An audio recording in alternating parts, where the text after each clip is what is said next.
नमस्कार दोस्तों, स्वागत करता हूँ आप सबको फिर से एक नई कहानी में।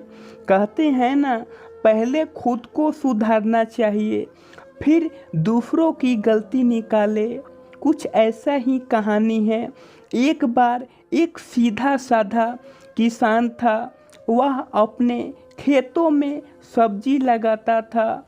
जब उसे पैसे की ज़रूरत होती तो वह एक सेठ से उधार पैसे ले आता था, फिर सेठ को अपनी सब्जियां पहुंचाता था, जिससे वह थोड़े थोड़े करके पैसे का हिसाब बराबर हो जाता था।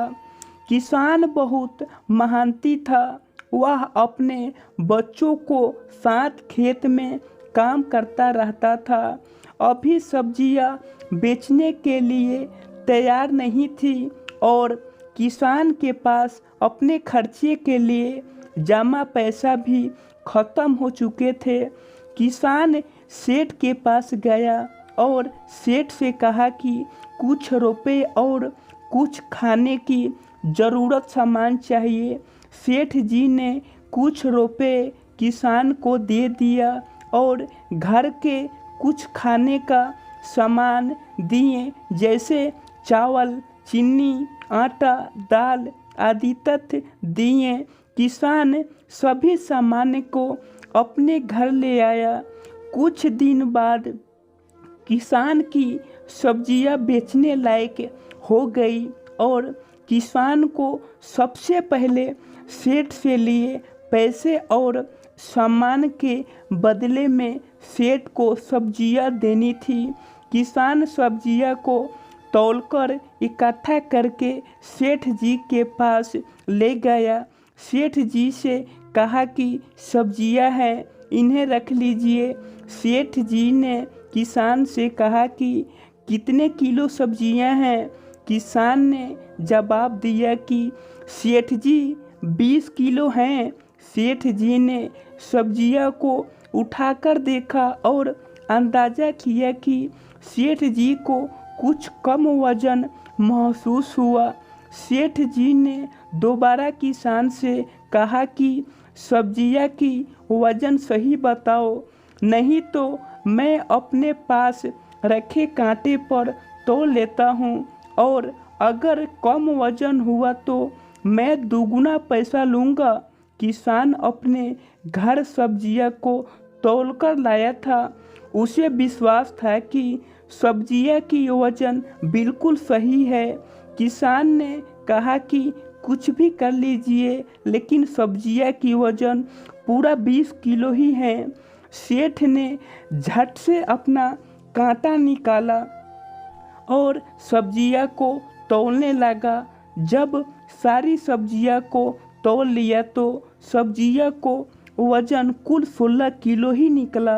अब सेठ ने किसान से कहा कि तुम मुझे हर बार इसी तरह ठग रहे थे। मैं तुझसे अपने दुगुना पैसा तो लूँगा ही, साथ ही तुझे जेल में भी बंद कराऊंगा। किसान बेचारा कुछ नहीं बोला और शर्मिंदगी से अपने घर आ गया। अगले दिन किसान को पुलिस पकड़कर कोर्ट में ले गई, जहां सेठ ने कहा कि मुझे अपने पैसे दोगुना चाहिए। साथ ही मैं इस किसान से पिछले 5 साल से सब्जियों को खरीद रहा हूं, जिसके मुझे अलग से हर्जाना चाहिए। किसान परेशान था कि मैं इतने पैसे कहां से चुकाऊंगा। कोर्ट के जज ने किसान से पूछा कि तुमने ऐसा क्यों किया। किसान ने जवाब दिया कि जज साहब, मेरे पास कोई वजन तोलने का बाटा नहीं है। मैं सेठ जी की दुकान से 5-5 किलो सामान लेकर आया था। बस मैंने तो सेठ जी के दिए सामान से अपनी सब्जियां को तौलकर लाया था। इसमें मेरी कोई बेईमानी नहीं है। इतना सुनकर जज समझ जाता है कि सेठ बेईमान है, जो ना जाने रोज कितने को ठगता है और सेठ पर जुर्माना लगता है और उनको जेल में सजा होता है। दोस्तों, कहते हैं ना, कोई भी फैसला हो, अगर उसे फैसला को सोच समझकर कदम उठाना चाहिए। हमें इस कहानी से यही सीख मिलता है कि दूसरों की कमी या गलती को निकालने से पहले अपने अंदर को दोषों को ठीक करना चाहिए। आप सबको पूरे कहानी सुनने के लिए आप सबको मेरे तरफ से दिल से धन्यवाद।